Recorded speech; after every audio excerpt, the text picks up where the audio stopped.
I'm sorry, Pat. I want to just follow up on Missy's question, and with all due respect, I don't think those questions were answered. You keep saying that there were shortfalls, that you've made determinations, but I think what we're all saying is I don't think it's for the department to make the determinations of what those shortfalls were. We were asking for the basic facts about what happened. And what we keep hearing is, you've just said now a DoD IG investigation is looking into this, and therefore we can't release things. I think what we're all asking for is as precise as possible, who knew what, when. And I think the challenge that we're all having is what we keep hearing, both in this report and in your comments, is that the department has made the determination that it had shortfalls. The department has assessed how it's going to address those. And we're never given an opportunity to just independently understand what happened. And so I just think we're owed the respect of the answer to the question, why can't we know who knew what, when, and who made the determination of when information would be shared? Because neither your answers, with all due respect, nor did this report answers that. Yeah, no, thanks, Nancy. Again, we are working to try to provide you with as much information as possible, to be as transparent as possible about the findings of the review.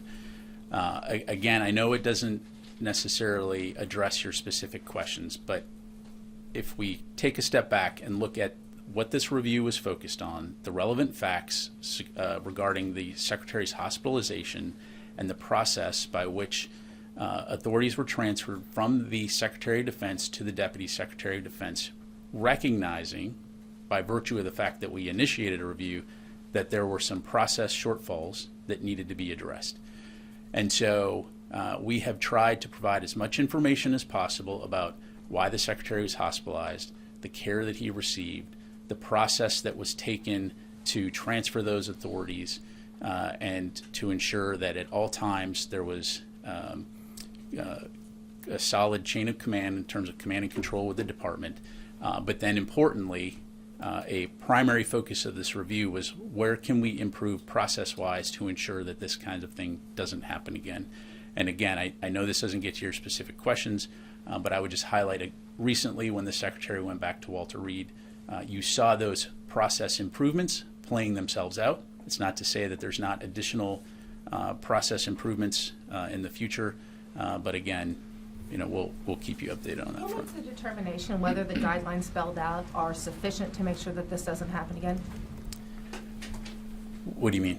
There are 8 recommendations. They include various forms of we need to be more precise in our guidelines of transfer authority, how it works. Who makes the determination if that's sufficient or if they're not followed? Yeah, you'll see in the memo, it talks about that there will be a regular review process. The Secretary and the Deputy Secretary will be briefed by those responsible for implementing these recommendations. Who determines if the implementation is not happening the way it should? Well, the Secretary and the Deputy Secretary. Okay, but can I just ask that you take the following questions? When did the Chief of Staff know that the Secretary was hospitalized? Who did the Chief of Staff inform? Who else knew? Well, so we've already talked about that. She was notified on the 2nd of January. By whom? It talks about in the unclassified summary. The senior military assistant notified the Chief of Staff, and I'd refer you back to the unclassified summary, but it talks about notified the Chief of Staff. She notified the Deputy Secretary staff on the 4th of January. Let me get to Laura.